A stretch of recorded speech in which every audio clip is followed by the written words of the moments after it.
నిర్గమకాండము 24వ అధ్యాయము. మరియు ఆయన మోషేతో ఇట్లా నేను, నీవును అహరోనును నాదాబును అబీహును ఇజ్రాయేలీల పెద్దలలో 70 మందియు యెహోవా యొద్దకు ఎక్కువచ్చి దూరమున సాగిలపడుడి. మోషే మాత్రము యెహోవాను సమీపింపవలెను, వారి సమీపింపకూడదు, ప్రజలు అతనితో ఎక్కి రాకూడదు. మోషే వచ్చి యెహోవా మాటలన్నిటినీ విధులన్నిటినీ ప్రజలతో వివరించి చెప్పెను. ప్రజలందరూ యెహోవా చెప్పిన మాటలన్నిటి ప్రకారము చేసేదమని ఏక శబ్దముతో ఉత్తరమిచ్చిరి.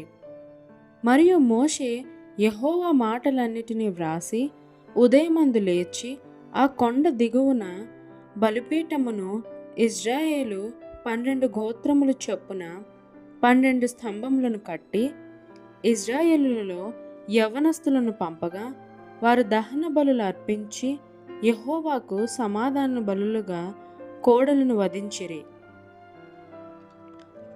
అప్పుడు మోషే వాటి రక్తములో సగము తీసుకొని పల్లెములలో పోసి ఆ రక్తములో సగము బలిపీఠము మీద ప్రోక్షించెను. అతడు నిబంధన గ్రంథమును తీసుకొని ప్రజలకు వినిపింపగా వారు యెహోవా చెప్పినవన్నీ చేయుచు విధేయులమైయుందుమనిరి. అప్పుడు మోషే రక్తమును తీసుకొని ప్రజల మీద ప్రోక్షించి, ఇదిగో ఈ సంగతులన్నిటి విషయమై యెహోవా మీతో చేసిన నిబంధన రక్తము ఇదే అని చెప్పెను.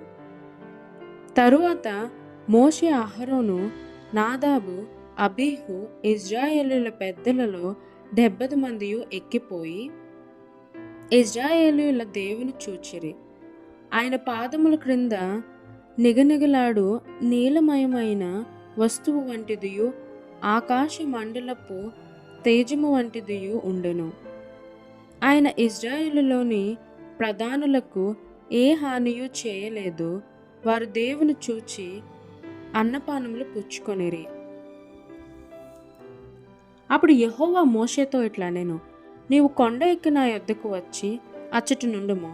నీవు వారికి బోధించినట్లు నేను వ్రాసిన ఆజ్ఞలను ధర్మశాస్త్రమును రాతి పలకలను నీకిచ్చేదను అనగా, అతని పరిచారకుడైన యెహోషువయు లేచిరి. మోషే దేవుని కొండ మీదకి ఎక్కెను. అతడు పెద్దలను చూచి, మేము మీ యొద్దకు వచ్చే వరకు ఇక్కడనే యుండుడి. ఇదిగో అహరోనును హూరును మీతో ఉన్నారు. ఎవనికైనను వ్యాజ్యమున్న ఎడల వారి యొద్దకు వెళ్ళుచున్నానని వారితో చెప్పెను. మోషే కొండ మీదకి ఎక్కినప్పుడు ఆ మేఘము కొండను కమ్మెను. యెహోవా మహిమ సినాయి కొండ మీద నిలిచెను. మేఘము 6 దినములు దాని కమ్ముకొనెను. 7వ దినమున ఆయన ఆ మేఘములలో నుండి మోషేను పిలిచినప్పుడు యెహోవా మహిమ ఆ కొండ శిఖరము మీద దహించు అగ్నివలె ఇజ్రాయేలీయుల కన్నులకు కనబడెను. అప్పుడు మోషే ఆ మేఘములో ప్రవేశించి కొండ మీదకి ఎక్కెను. మోషే ఆ కొండ మీద రేయింబవళ్ళు 40 దినములుండెను.